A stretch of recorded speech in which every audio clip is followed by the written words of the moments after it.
Hi everyone, welcome to today's tutorial, and in this video I will be showing you how you can create this kind of a blend typography, and it's super easy to do, and you can go ahead and also play around with different types of colors, strokes, etc. Right, so let's dive right in. And okay, so for this video I have already opened up a new document which is 1000 by 1000 pixels, but you can go ahead and open any size of document you like, but I would recommend that you open a document size which is a little big, so that when you're doing this kind of typography you have enough space to work with, right? Okay, so I've already given a name to my document as well, called blend typography. So let's dive right in. The first thing I'm going to do is to make our text. So I'll choose this type tool and click on my document right here. So we do not really need this dummy text that comes up. We can go ahead and delete that and type in any word you want to, preferably one word. So let's type in the word courage, and I'll zoom in on this. Okay, so I'll select my text like that, and I'll choose a font first. So I'll be using this Arial font, but feel free to choose any type of font style you like, and we can go ahead and also change the font style. So it's regular, let's just let it be regular for now, and I'll scale the font size from 12 to 120 points like that. Okay, so once that's done, I'll right click on my text and click on create outlines, and I will make sure that my stroke is black and I do not need the fill as of now, and I'll increase the stroke weight as well. So by default it's 1, so I'll make it 2 like that. Okay, so I'll select my text again, and this time go to object, come down here to this envelope distort option and click on make with mesh. So depending on how big your word is, you want to make the grid accordingly, right? So if it's something small, you can reduce the number of rows and columns, but if it's something much more bigger and you think you need more anchor points or more grids, like more rows and columns to work with, that's completely your call. So I'll stick to this one. No, I'll bring it down to 3 by 3 actually, like that, because like my text is not that big. So I'll choose my direct selection tool and select my anchor points like that, and just play around with these anchor points, bring it in any direction you want to. It's like, doesn't have to be perfect, you can do it however you wanted it to be, probably like that, and just bring these two ones on the other side, probably this one.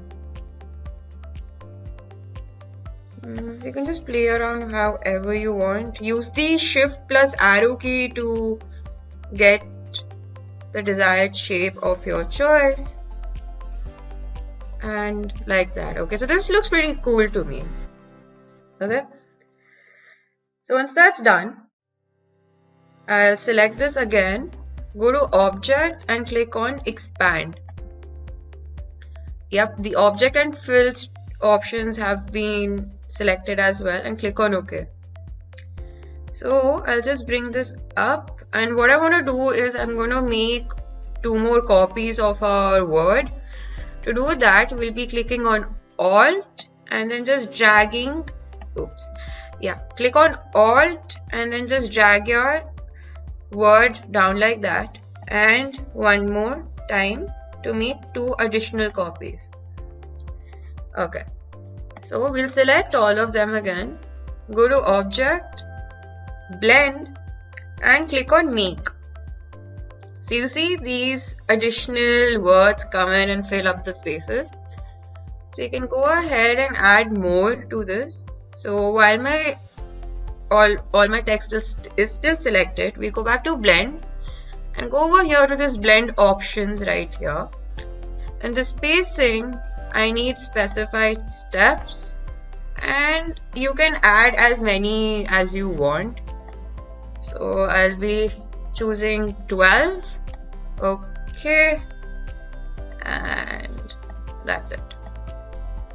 Okay, so I know it looks a little crazy and you cannot make out what's actually written, but that's fine. You will see in a moment.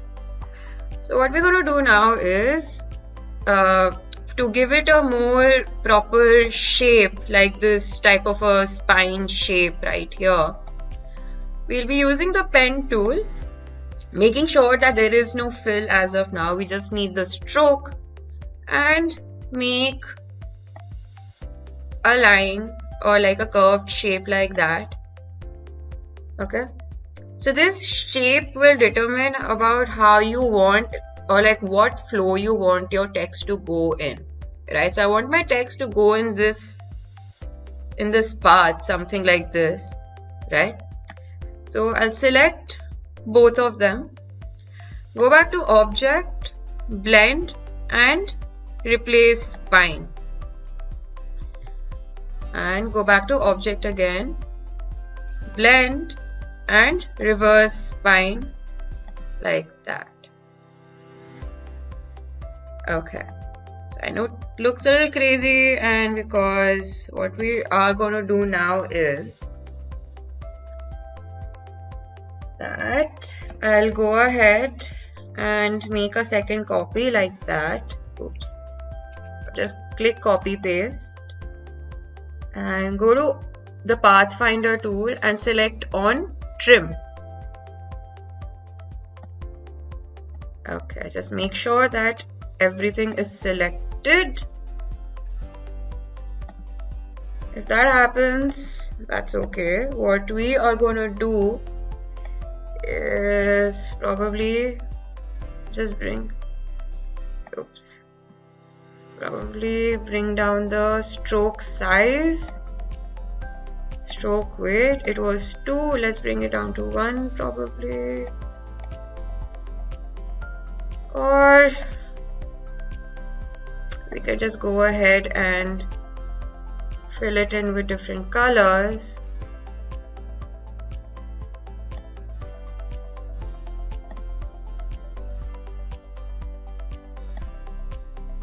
Like that. So now you can see what I've been trying to create, like that. So we can just go ahead and select these and probably also change the fill from red to yellow like that. Okay, so now you can see we can select a bit from the back as well, and also change the fill from the back. Let's change it into a nice dark purple shade. Okay. So you can just play around with the fill, or probably you can make different variations about however you wanted it to be.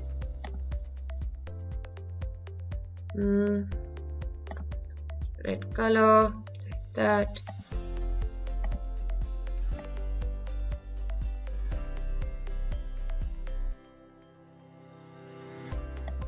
Probably add a gradient as well. Let's just add a gradient.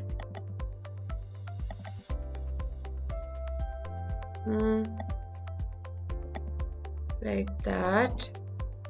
And there you go. So you can go ahead and also add in the fills however you like. play around with the stroke if you wanna. And